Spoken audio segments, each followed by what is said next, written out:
Robert Caltabiano, who is we've talked to him before, great expert from Fox, anti-terror expert, former Secret Service. Robert, good morning. And good morning. Thanks for coming on. I'm going to get this TSA stuff, and then I want to ask you some quick questions about Secret Service. We had the president here yesterday.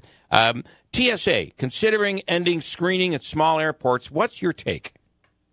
I think somebody was asleep at the wheel. That's my take on it. I agree. Be honest with you, I think it's really looking at more of a budgetary issue, I believe, that they're trying to see how they can, save some money, especially in the Trump administration, and maybe go back to what it was before in many airports where it was private security that was doing the screening. Okay, so there would still be security. Well, maybe. Yeah. But wouldn't that be an invite? That's what I thought. To come in through the smaller airports? Yeah. Well, it depends on how we look at it, because before 9/11, a lot of the screening, as you know, and especially in the small airports, were private, and it was done pretty well, I think. It's a matter of, I think, them looking at somebody writing this paper and trying to look, in my opinion, look good, and let's see how we can save some money. And airports that have less than 60 seats on the planes, let's see how we can do away with that. So and I don't think it's going to work. So that would not include an airport like Syracuse, Hancock, right. Or Albany, New York. No, I believe that they're too big. Too big. As I fly in and out of those airports quite frequently.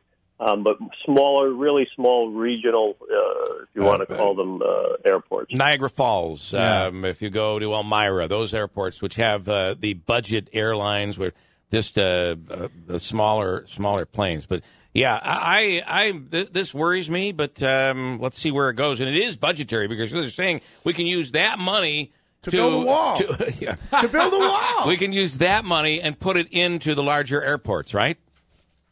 Yeah, well, I think that's how they're thinking. They're being in government that long, and I just don't think it's going to work. I really don't. We had the president here yesterday, and the big question that we were talking about, and it was the manhole covers. Is it true that when in the area around where the president's going to speak, or maybe there's more than this, that the manhole covers are welded shut? What I can tell you is they look at everything. When I started many years ago, I don't want to talk about tactics per se, but everything gets looked at. That's why they're there for quite some time ahead of time to try to plan all this, accordingly.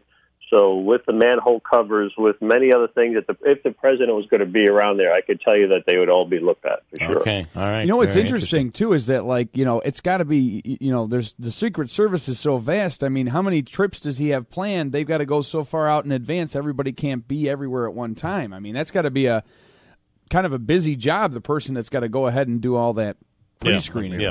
Prep teams. Every president usually travels more than the prior president, and with this man at 72 years old, he's beaten a lot of them. Up until President Obama traveled more than President Bush did, and President Bush many times traveled more than President Clinton. So it does task the Secret Service, and they get put against their backs against the wall many times. Do you have a favorite president that you worked for?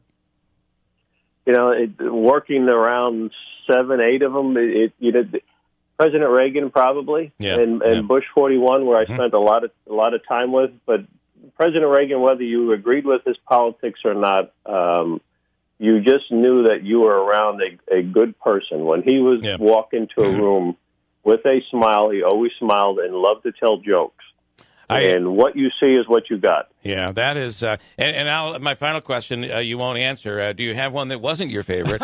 And I know you probably won't answer that question, but I got to try. I can tell you that I didn't vote for all of them that I protected, and I protected the presidency themselves. Yeah. But I will say this: I didn't agree with some of them.